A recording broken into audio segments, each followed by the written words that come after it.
शंभूराजेंचा बुधभूषण मराठीमध्ये जास्तीत जास्त लोकांपर्यंत त्याच्या मतितार्थासह पोचवणाऱ्या शंभूवर्मन कृत बुधभूषणच्या पॉडकास्ट क्रमांक 80 मध्ये डॉक्टर दिनेश आपल्या सर्वांचं स्वागत करतो. आजचा त्यांचा श्लोक पुन्हा हा कमलस्य म्हणजे कमळाला उद्देशून आहे आणि हा श्लोक क्रमांक 162 आहे.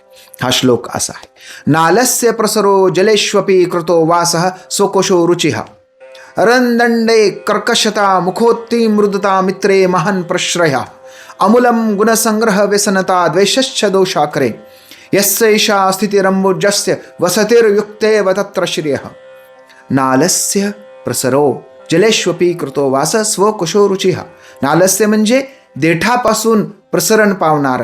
हे जे देठापासून प्रसरण पावणारं हे कमळाचं जे काही झाड आहे, तर हे झाड कशापासून वाढतं? देठापासून. देठ जसा जसा लांब होतो तसे झाड वाढतं. जलेष्वपी कृतो वास, तो काय करतो? जलेष्वपी म्हणजे जलामध्ये, म्हणजे पाण्यामध्येच काय करतो? ते निवास करतो. स्वकोशो रुची म्हणजे आपल्या कोशांमध्येच काय आहे? त्याची रुची आहे, आपल्या कोशामध्ये त्याला आवड आहे. रदंडे कर्कशता, एका बाजूना हा देठापासून वाढतो, पाण्यामध्ये राहतो, स्वकोशामध्ये रुची घेतो, म्हणजे लोकांसोबत चांगला प्रेमानं राहतो. रदंडे कर्कशता, आणि त्याचे दंड जे आहेत कर्कश आहेत, म्हणजे मजबूत होत आहे हळूहळू.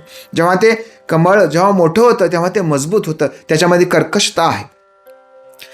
सुंदर काया आहे, कर्कशता म्हणजे शक्ती आहे, ताकद आहे, ताठरपणाने उभं आहे. त्याहीपेक्षा जास्त मुखेत्ती मृदुता म्हणजे तोंडावर त्याच्या मृदुता आहे, अतिशय विनम्र आहे.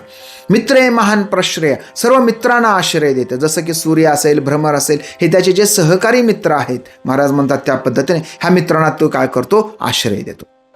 आता आश्रय देतो, सुंदर आहे, ताकदवान आहे, मृदू आहे, वाणी पण खूप चांगला आहे, बोलून पण कुणाला दुखवत नाही. अमूलम गुणसंग्रह व्यसनता, आणि सर्व गुणांचा संग्रह करतो. तो चांगलं सगळं मला द्या अशा हिशोबानं तो चांगलं स्वतःकडे घेतो. आणि द्वेषश्च दोषाकरे, आणि द्वेष करणारे व्यक्ती आहेत किंवा द्वेष करणारे जे काही त्यांच्याकडे काय करतो? त्यांना दोषारोपण करतो, त्यांना दूर ढकलतो. हे दोषी आहोत तुम्ही वाईट माणसांना जवळ घेत नाही किंवा वाईट वृत्तीला जवळ येऊ देत नाही.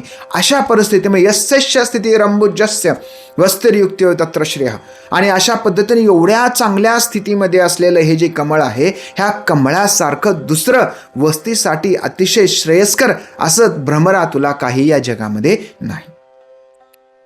भ्रमर हा काटेरी जरी असला तरी त्याच्यासाठी हे वस्तीचं सर्वोत्तम ठिकाण आहे, कारण ते त्याला राहूही देतं, तो गुणसंपन्नही आहे.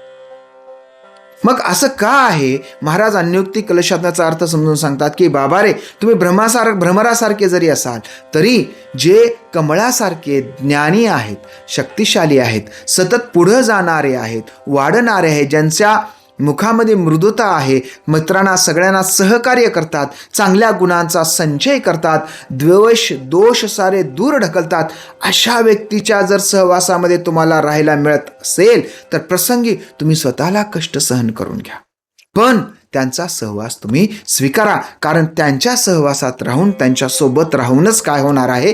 तुमची प्रगती होणार आहे. तुम्हाला पुढं जायचं असेल, तुम्हालाही मोठं बनायचं असेल, तुम्हाला हे जीवनामध्ये चांगलं जीवन जगायचं असेल तर ह्या कमळासारखी जी प्रगती करणारी, मृदुभाषी, प्रेमळ, अतिशय सर्वांना पुढं घेऊन जाणाऱ्या, सर्वांना सोबत ठेवणाऱ्या, गुणसंग्रह करणाऱ्या, दोष दूर करणारे अशी जी कमळासारखी माणसं असतात, ह्या माणसांचा आपण काय केला पाहिजे? संग केला पाहिजे, त्यांच्यासोबत राहिलं पाहिजे. आणि ज्या पद्धतीनं अत्तर वाटणाऱ्याला च्या हाताला सुद्धा अत्तर लागतं, अगदी त्या पद्धतीनं अशा व्यक्तीच्या सहवासात राहून आपणही काय होतो? असे कमळासारखे प्रभावी बनतो. आणि म्हणून अशा प्रभावी व्यक्तीसोबत आपण राहिलं पाहिजे. शंभूराजेंच्या या संदेशासोबत या ठिकाणी थांबूया. भेटूया पुढच्या श्लोकामध्ये. तोपर्यंत जय शहाजी, जय जिजाऊ, जय शिवराय, जय शंभूराजे.